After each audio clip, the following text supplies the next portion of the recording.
নমস্কার বন্ধুরা, আপনারা দেখছেন কুকিং হাউস অফ অনিমা। আজকে একটা কম খরচে একটা মিষ্টি রেসিপি তোমাদের সাথে শেয়ার করলাম। তাহলে বন্ধুরা দেখতে থাকো কিভাবে আমি মিষ্টিটা করলাম। ঘরোয়া কিছু উপকরণ দিয়ে আজকে আমি একটা মিষ্টি রেসিপি করব, সেটাই তোমাদের সাথে শেয়ার করছি। তার জন্য দেখো কড়াই বসিয়ে দিয়েছি, কড়াইটা গরম হয়ে গেছে। ছানা ছাড়াই আমি মিষ্টিটা তৈরি করবো, তার জন্য দেখো এক বাটি আমি সুজি নিয়ে নিয়েছি। এবার আমার কড়াইটা গরম হয়ে গেছে, এবার দিয়ে দিচ্ছি 1 চামচ ঘি।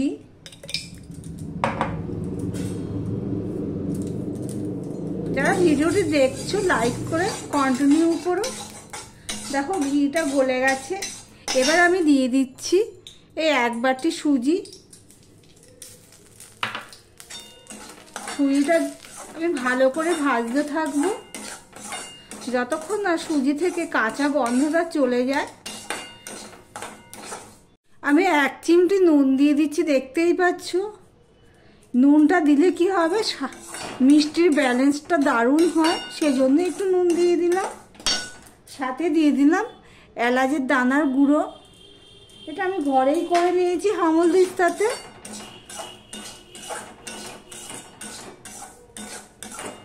দেখো সুজিটা কাঁচা গন্ধটা চলে গেছে, খুব বেশি কড়া করে ভাজবো না, সুজির কাঁচা গন্ধটা চলে গেছে। এবার এর মধ্যে আমি দুধ দিয়ে দিচ্ছি। আমি যে পরিমাণ সুজি নিয়েছি তার ডবল দুধ দিয়ে দিচ্ছি। এটা আমার আগে থেকে জাল দেওয়া দুধ, আমি 2 বাটি দুধ দিয়ে দিলাম। 1 বাটি সুজির জন্য আমি 2 বাটি দুধ দিয়ে দিলাম।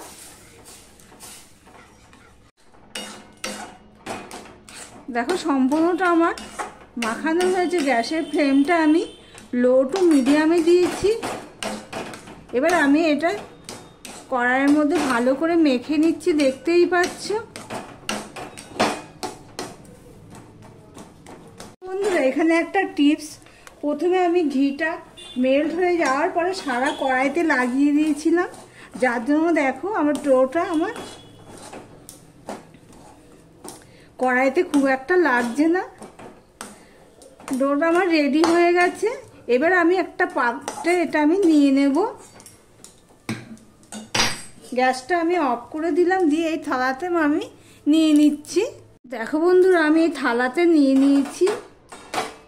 এবার আমি এটা এখনো গরম আছে, আমি অল্প একটু ঘি দিয়ে দিচ্ছি।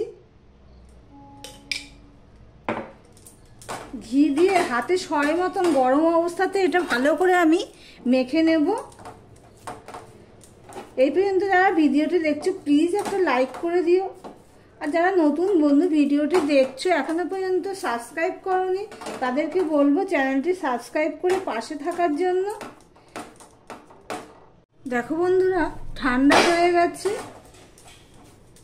পুরোটা ভালো করে আমি মেখে নিয়েছি। এবার আমি 2 ভাগে ভাগ করে নিলাম।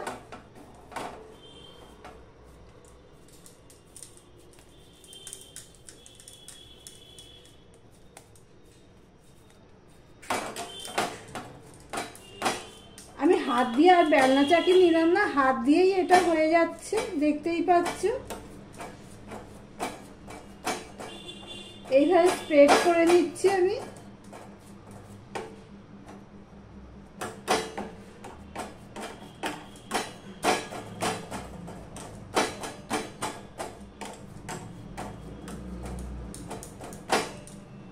এবার হাতের মধ্যে দেখো একটুখানি ঘি নিয়ে নিলাম, আর এখানে একটা চাকু নিয়ে নিয়েছি, চাকুর গায়ে আমি এই ঘিটা লাগিয়ে নিলাম। তার কারণ হলো আমি যখন কাটবো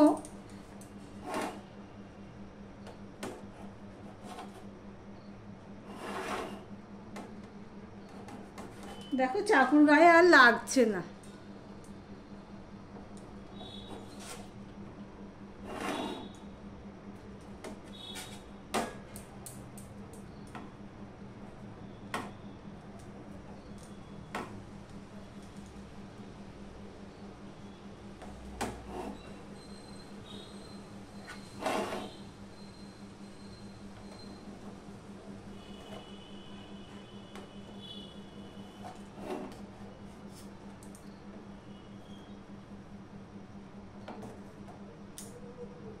দেখো থিকনেসটা ঠিক এরকম রেখেছি।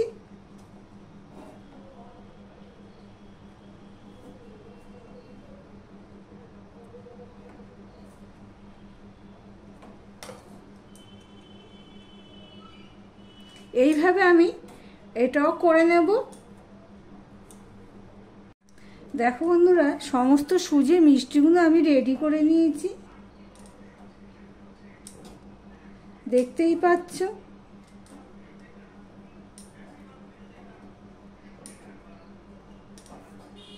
অনেকটাই হয়েছে, 1 বাটি সুজিতে এতগুলো হয়েছে।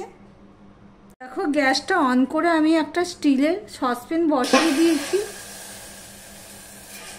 এখানে আমি 1 বাটি জল দিলাম।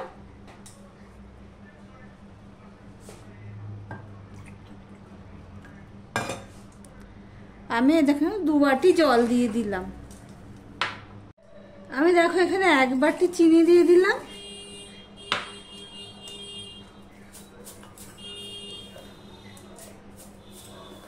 আর 1/2 বাটি চিনি দিয়ে দিলাম।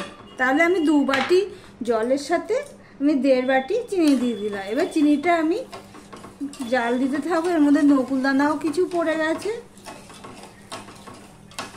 যতক্ষণ না গলে ততক্ষণ পর্যন্ত এটা আমি ওয়েট করব। আমি এখানে একটু এলাচের গুঁড়ো দিয়ে দিচ্ছি। চিনিটা সম্পূর্ণ গলে গেছে, দেখতেই পাচ্ছ। এবার আমি 5 মিনিটের মতন ফুটিয়ে নেব। বেশি ঘন শিরা আমি রেডি করব না, মোটামুটি একটা শিরা রেডি করে নিচ্ছি, দেখতেই পাচ্ছ। আমি 5 মিনিট ফুটিয়ে নিয়েছি। এবার আমি গ্যাস থেকে এটা নামিয়ে ফেলবো।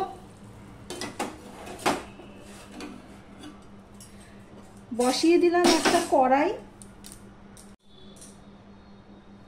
দেখো কড়াইটা গরম হয়ে গেছে, হাতে তাত লাগছে, তার মানে কড়াইটা গরম হয়ে গেছে। এবার আমি এখানে দিয়ে দিলাম সাদা তেল, অর্থাৎ রিফাইন অয়েল দিয়ে দিলাম। যে গ্যাসের ফ্লেমটা আমি একটু বড় করে দিয়েছি। দেখো বন্ধুরা, তেলটা গরম হয়ে গেছে। এবার আমি মিডিয়াম টু লোতে দিলাম, দিয়ে একে একে আমি সুজির মিষ্টিগুলো ভেজে নেব।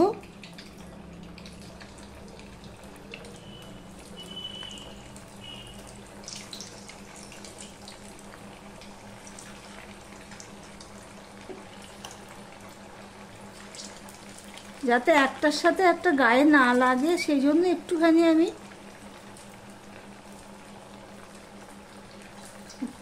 ছাড়িয়ে দিলাম। আমি মিনিটখানিক ভেজে নিয়েছি, প্রায় 1 মিনিটেরও। এবার আমি এটাকে উল্টে দিচ্ছি, এগুলোকে দেখতেই পাচ্ছ। সবসময় ভাজা একটুখানি মিডিয়াম টু লোতে করলে ভিতর পর্যন্ত ভাজা হবে, না হলে খেতে স্বাদ হবে না। আমি এটাও এইভাবে করে নিলাম। এখানেও আমি মিনিটখানিক ভেজে নেব। দেখো বন্ধুরা, উল্টে পাল্টে আমি এটা পুরো লাল লাল করে ভেজে নিয়েছি। এবার আমি এটা তুলে নিচ্ছি, দেখতেই পাচ্ছ। চিনি শিরাটা দেখো গরম আছে, খুব গরম নেই, তবে গরম আছে। এই অবস্থায় যে এই ভেজে রাখা মিষ্টিটা আমি দিয়ে দিলাম। ওদিকে কড়াইতে আমি আরও ভাইটা কিছুক্ষণ আমি রেখে দেবো। সমস্ত মিষ্টিগুলো ভেজে আমি এখানে দিয়ে দেব। তারপর ফিরে আসছি, সঙ্গে থেকো বন্ধুরা। বন্ধুরা, শিরা থেকে সব মিষ্টিগুলো আমি তুলে নিয়েছি একটা ডিশে। তাহলে আমার মিষ্টির রেসিপিটি তোমাদের কাছে কেমন লাগলো কমেন্ট করে জানিও। তাহলে আজকের মতন টাটা।